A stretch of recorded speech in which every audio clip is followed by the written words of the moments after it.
My microphone is charging, so I'm sorry if you can't hear me. I'll put the subtitles on even if there's typos in them. I've just made 2 videos about Jason Arday and Nathan Cofnas and this whole, What I found from looking into this is 2 things. The first is if you look at Jason's actual research, and I would strongly recommend that you do that and read some of it and get to know what he was working on, because he was working on important decolonial research. It's really interesting to me. I did a video that touched on his topics, completely unrelated to him, about a year ago, and I was so aggressively piled on by random internet accounts that I ended up taking the video down.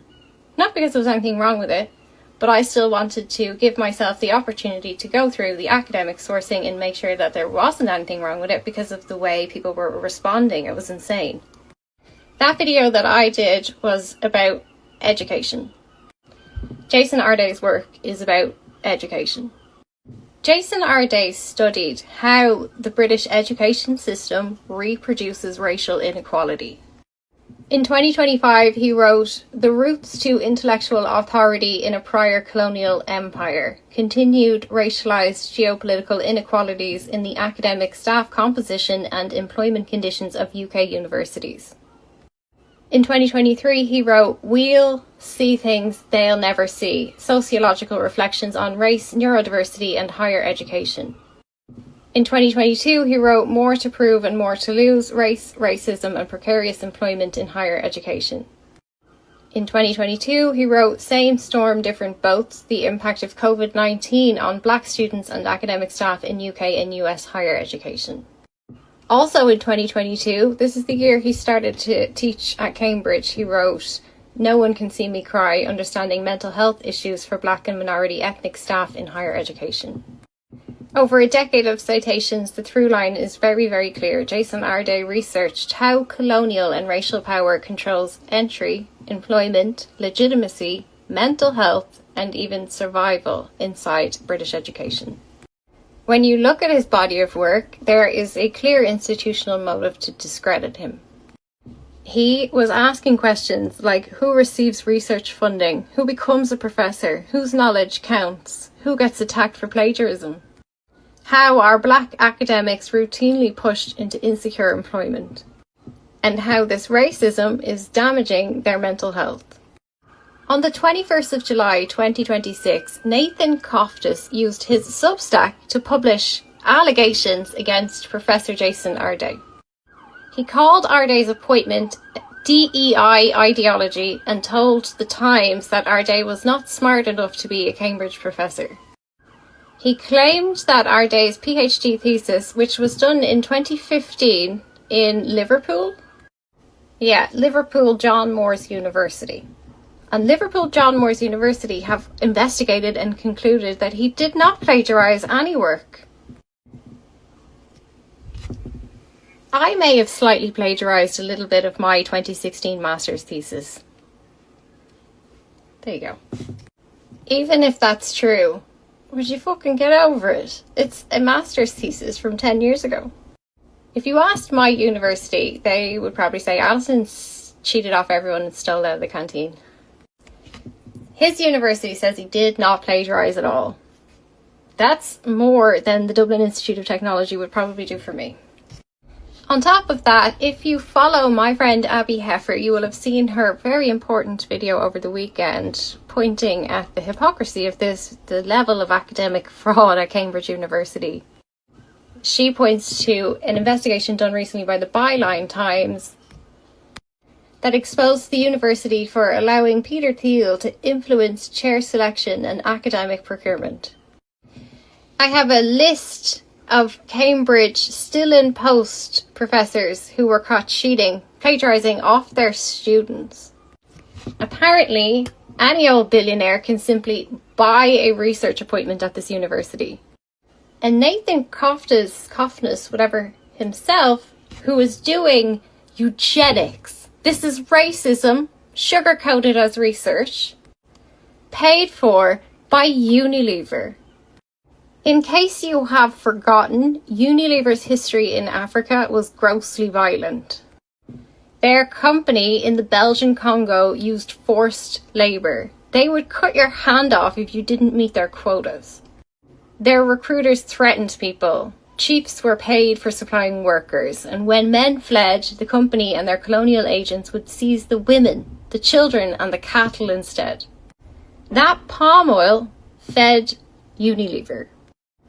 And William Lever's company shares are what became the Leverhulme Trust, which funds Nathan Cofnas. Cofnas is the individual who brought these plagiarism allegations against Arday. He describes himself as a race realist and calls for a hereditarian revolution. He was dismissed from his position at Cambridge's Emmanuel College in 2024 because his views on race were deemed to challenge the college's core values. It's only 3 days between when he published on Substack and when the British national press goes into a frenzy. 3 days. Within a week, there are over 300 articles accusing Jason Arday of plagiarism. But there has yet to be a single article until I fucking publish it about, well, why is Unilever funding eugenics research at Cambridge University? Anyone want to answer that? Whether someone did or did not plagiarize their master's thesis 10 fucking years ago, I don't think that matters. I would like to know why Unilever are still funding eugenics research at one of the biggest, most prestigious universities in the fucking country. That is money earned by taking the hands of black children being used to discredit and leads to the death of a black researcher. That is one continuous through line of colonial exploitation. Shout out to the British again. Like, are you not embarrassed? Like, if you are someone working for the Times right now, maybe you just don't come out of your house anymore. Following Arday's death, there has been widespread calls for accountability at Cambridge University. Real accountability from Cambridge University requires scrutinising intensely every bit of research being done at that facility on Unilever coin. There are 2 different stories here running in parallel. Both of them need to be pushed forward. The first is Jason's work. People need to understand what he was working on and why that threatened the status quo.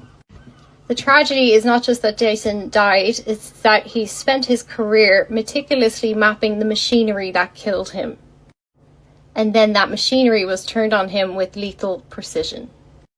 I'm going to read you a quote from Jason's 2025 paper, which was published in Race, Ethnicity and Education. It's called The Roots to Intellectual Authority in a Prior Colonial Empire.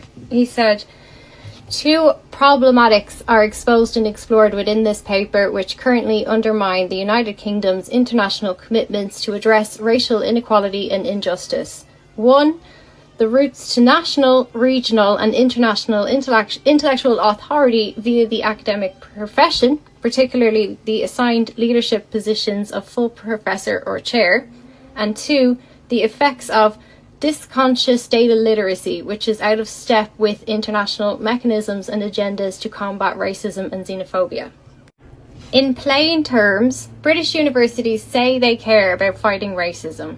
They're lying, and this paper shows how.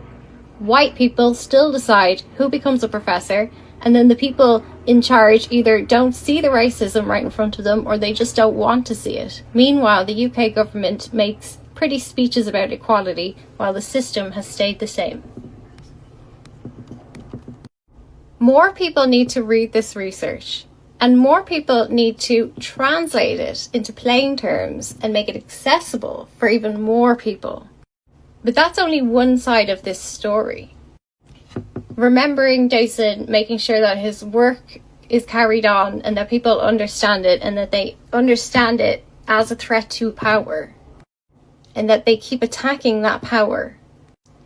The other side of this story is the guy who accused him. People are talking a lot at the moment about how he's a big fat racist, and yeah, individual guy, a big fat racist, very problematic. But he is being funded by a giant corporate inheritance. And that exact corporation literally are colonialism. So how did wealth created through colonial extraction, preserved through Unilever, purchased Cambridge authority for a eugenics researcher, and despite all of that red flagging, the British press wrote 300 articles smearing his enemy that he didn't like? Why did the British media conceal that funding and power structure, which took 30 seconds for me to pull up, by simply asking, before publishing on someone's behalf, who fucking funds you? And how did it go from one arsehole's Substack to 300 national stories in 3 days? When you look at it that way, Cofnas is just the guy that you're supposed to hate. You're supposed to blame him for what the institution did, because one individual cannot create that level of a shitstorm without institutional backing, without being able to pick up the phone to someone at the Telegraph and get smears published unapologetically. Why was he even at Cambridge? Why is he still? Why does nobody seem to care that Unilever are funding research? Think about what that means.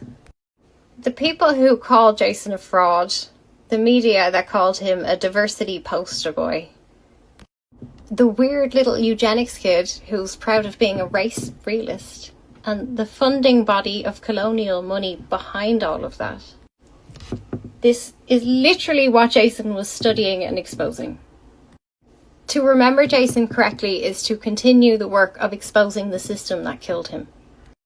So here are some questions that you can take to Cambridge University and the British press.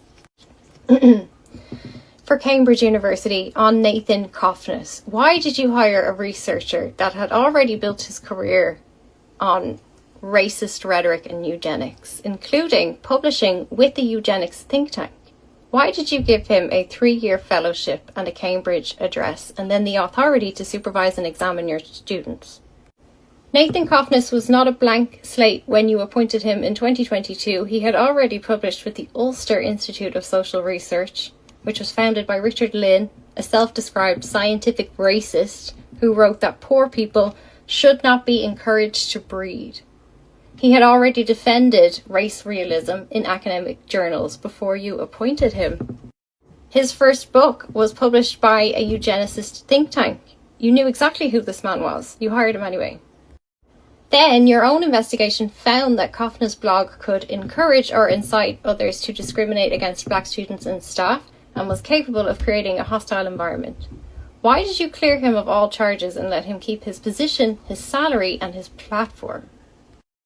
Cambridge received over 100 student complaints about this man, and they investigated 58 of them. The university's complaints office concluded that statements in his blog could potentially encourage or incite others to discriminate against black students and staff on the grounds of their race, and were capable of creating or contributing to an intimidating, hostile, or humiliating environment.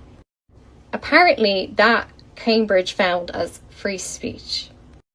Why did you only act against Cofnas after public outrage, and even then only through a college, not the university itself? Emmanuel College cut ties with Cofnas in 2024, but the university did nothing. Even the Leverhulme Trust launched an investigation, and the university did nothing. Cofnas kept his fellowship, his salary, and his Cambridge affiliation. You were happy to take the funding, you were happy to take the prestige, you're not happy to take responsibility. Why did you identify Arday as the victim of a vile campaign, and then days later open an investigation into his appointment? Who spoke to you? What changed? On July 24th, 2026, The Telegraph first broke the story. Cambridge called it a vile campaign to undermine his credibility. Yet by August 5th, you had opened an investigation into his appointment. What new information did you receive in that 1 week, and from whom? Did you bow to pressure?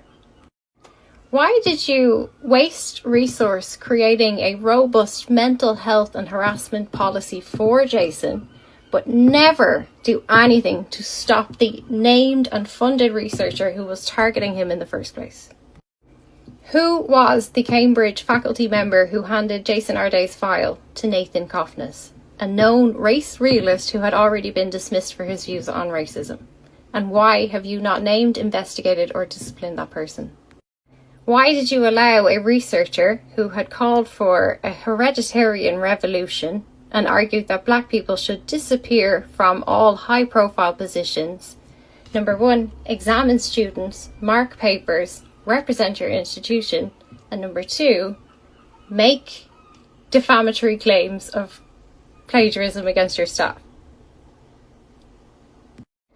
The guy who hates black people is complaining about the black professor again.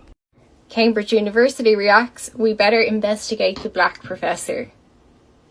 You are racist.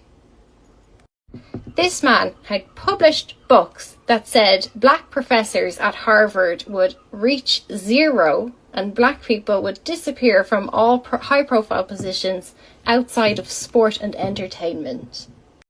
When that guy says that your only black professor is cheating, he's a plagiarist, maybe that's not serious. When will you publish the outcome of Leverhulme Trust's urgent investigation into Cofnas? Or have you already agreed with the trust that you will both bury that? They said they were investigating this man in February 2024. Now someone is dead. You want to wrap that up pretty quickly. Did you receive a copy? Is it confidential? Why should the public ever again believe an institution is taking racism seriously when you are refusing to publish the findings of your own investigation? Why did you clear Cofnas of all 58 student complaints and then open an investigation into this one baseless account that a 10-year-old thesis from another university might have been plagiarized? That you think is worth investigating, but the 58 complaints against the guy who's accusing him? Nah, don't worry about that. You explicitly told black students at Cambridge that a funded researcher could argue that they don't belong there, that their exclusion is natural, and that that would be protected speech. You told your black students that their safety and their dignity matters less than Cofnas' convenience. What did you expect would happen when this racist turned his attention on your black professor? What do you think is going to happen now that that black professor is dead?